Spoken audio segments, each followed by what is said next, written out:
Joining us now, Michael Straumietis, the founder of Advanced Nutrients. Michael, thanks for Skyping in. And what is your position on this? Do you agree that this provision in this spending bill undermines the will of the people of the District of Columbia? Absolutely does. Clearly, people of the District of Columbia voted for it and legalized it, and it should be legalized. Now, Michael, you say decriminalizing marijuana allows a sin tax on its purchase. What does this mean, and what would the money from this tax go towards? Well, look, a lot like take the Oregon, they just passed medical marijuana, and 40% of the tax revenue goes directly to the schools, and 20% goes into drug and alcohol programs. So we're really missing out on a great opportunity for taxation and helping our schools, and God knows our schools need it today. We've been slipping in national standards worldwide for years now, and we need help, and this would be a great way to help the schools out. We got about 6 minutes left in our discussion, and we really appreciate you Skyping in all the way from Bulgaria. By the way, does Bulgaria, I'm a European officer. As you're there in Europe, what are the rules on pot or the laws on pot in Bulgaria? Well, the laws on pot are currently, it's illegal. However, the current government is looking at medical marijuana, especially for cancer patients. And we're working here. We have an initiative called Medical Marijuana in Bulgaria. And we actively are pursuing and are engaged in making medical marijuana legal here in Bulgaria. Now, Michael, you say making pot illegal has led to overcrowded prisons, high crime rate, the high costs of the war on drugs. Is its legalization a slippery slope, do you think? Well, no, not really. If you consider it, because legalization and medical marijuana is now active in all these states, it's saving the American taxpayers between $10 and $14 billion a year because of we don't have to enforce all these marijuana prohibition laws. And that 10 to 14 billion is also including the current tax revenues that are on the Well, Michael, you know the counter argument. People say, yeah, the tax revenue looks very inviting, but still there are laws on the books, even in a place like Colorado, not with the sales specifically, but with the abuse in much the same way that alcohol, driving under the influence.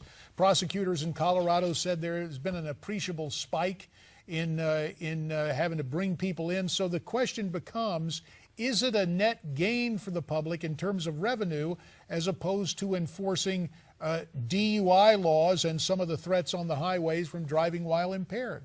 Well, actually, statistics have shown that in states like Colorado and Washington, the actual rate of incidents has gone down in regards to, let's say, drug addiction and overdoses. It's actually making the states safer. And of course, look, anything with alcohol or marijuana, if you're intoxicated with either one, you should suffer the consequences. Clearly, laws are the laws, and they're meant to protect the people. And there's going to be a learning curve as we go through this. This is very new for America, and we don't exactly have it right quite yet, but it will be. I mean, it just takes time.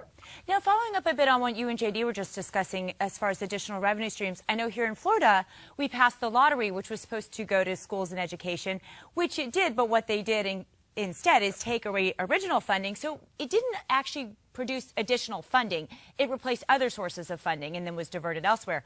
What are the potentials for abuse like that, and how can we make sure it actually becomes additional funding for schools? Yeah, that's a great question. I mean, obviously we want the money to go where it's been allocated to, but hey, politics is politics and things happen, and sometimes we just don't have control over it, no matter how good our intentions are. We'll just have to see how this thing plays out over time.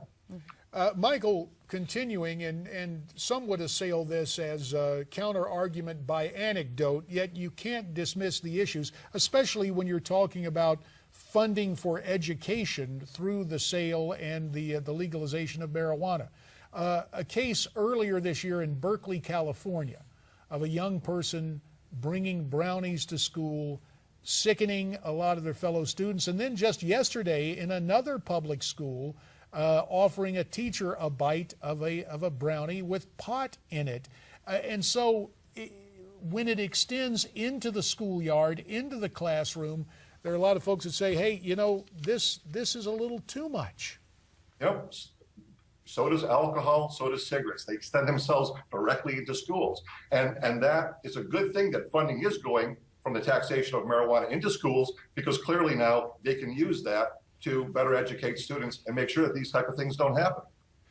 You spoke of your initiative internationally there in Bulgaria for medical marijuana, and certainly in the space of my time in the U.S. Congress and covering this story, for example, I know a rather conservative Republican state legislator in Maryland very strongly behind medical marijuana.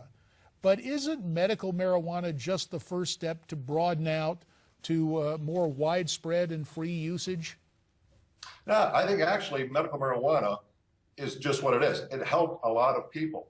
And then people decided to take it a step further. Personally, I think anyone who uses marijuana is medicating in some form. You know, people come home, they have a drink when when they sit down. Some people prefer to have a joint. So it's a stress reliever.